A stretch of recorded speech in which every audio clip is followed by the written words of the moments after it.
हर खबर पर होगी आपकी पकड़। डाउनलोड कीजिए एबीपी लाइव ऐप। महाराष्ट्र के पूर्व मुख्यमंत्री देवेंद्र फडणवीस मुश्किल में फंस सकते हैं। पिछली सरकार में साथी रही शिवसेना ने देवेंद्र फडणवीस पर भ्रष्टाचार का आरोप लगाया है। क्या है फडणवीस पर शिवसेना का यह आरोप, देखिए। कुछ महीने पहले तक महाराष्ट्र में बीजेपी के साथ शिवसेना सत्ता में साझेदार थी। अब उसी शिवसेना ने सीएजी की रिपोर्ट के आधार पर देवेंद्र फडणवीस पर भ्रष्टाचार का आरोप लगाया है। सीएजी की रिपोर्ट में यह बात सामने आई कि मुंबई के 3 बड़े प्रोजेक्ट्स में 2500 करोड़ का घोटाला हुआ। Navi Mumbai metro railway, Nerul Uran rail line और नवी मुंबई अंतर्राष्ट्रीय में अनियमितता हुई। अब शिवसेना चाहती है कि मामले की जांच रिटायर्ड जज की समिति करे। जरा देखिए कि कैग की रिपोर्ट में क्या है। कैग की रिपोर्ट में बात कही गई कि प्रक्रिया के मुताबिक टेंडर नहीं दिए गए। टेंडर बुलाने के लिए न्यूज़पेपर में विज्ञापन नहीं दिए गए। विज्ञापनों के लिए 50 करोड़ सरकार ने सिडको को दिए थे। 890 करोड़ के कॉन्ट्रैक्ट 6 कॉन्ट्रैक्टर को दिए गए। कॉन्ट्रैक्टर को इतने बड़े काम का अनुभव नहीं था। 7 कॉन्ट्रैक्टर को 15 करोड़ तक का काम दिया गया। कॉन्ट्रैक्ट देने में टेंडर प्रक्रिया पूरी नहीं की। 10 कॉन्ट्रैक्टर को 430 करोड़ के कॉन्ट्रैक्ट दिए। टेंडर प्रोसेस ठीक से पूरा नहीं किया। इसी रिपोर्ट के आधार पर शिवसेना आरोप लगा रही है, लेकिन देवेंद्र फडणवीस इन आरोपों को बेबुनियाद बता रहे हैं। कॅगचा रिपोर्ट येऊ द्या, तुम्हाला सगळं सत्य समजेल।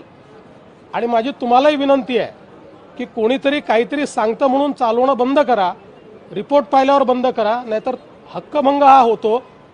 कारण मलाही माहिती आहे रिपोर्टमध्ये काय आहे, आणि ज्यावेळेस रिपोर्ट येईल त्यावेळेस तुम्हाला कळेल। माझ्या माहितीप्रमाणे 2012 पासूनचा रिपोर्ट आहे, त्यामुळे याच्यावर मी आता बोलणार नाही। सभागृहात रिपोर्ट आला की निश्चित बोलेन। आणि मी पुन्हा एकदा माध्यमांना देखील सांगतो, या सभागृहाचे जे हक्क आहे, जे अधिकार आहे, त्याच्यामध्ये चुकीच्या बातम्या सांगणं हे देखील योग्य नाही आहे। उचित ज्यावेळेस रिपोर्ट येईल त्याच्यावर ते बोलबो। महाराष्ट्र में शिवसेना की सरकार ने मुस्लिमों के लिए एक बड़ा फैसला लिया है।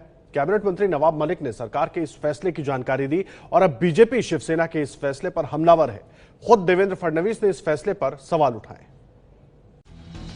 महाराष्ट्र में उद्धव कैबिनेट ने मुसलमानों को सरकारी स्कूल और कॉलेजों में 5% आरक्षण को मंजूरी दे दी। सीए और एनआरसी पर आमने सामने आने के बाद अब उद्धव सरकार के इस फैसले को कांग्रेस एनसीपी से सुलह के लिए बड़ा कदम बताया जा रहा है। ऐलान किया है कि जो शिक्षण संस्था का आरक्षण जिसे हाईकोर्ट ने मान्यता दी है, उसे जल्द से जल्द कानून बना के लागू करेंगे।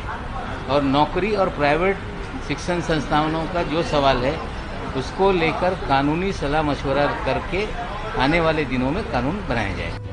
दरअसल 2014 के विधानसभा चुनाव से ठीक पहले उस समय की कांग्रेस एनसीपी गठबंधन सरकार ने मुस्लिमों के लिए 5% आरक्षण की व्यवस्था की थी, लेकिन फडणवीस सरकार आने के बाद बात अटक गई।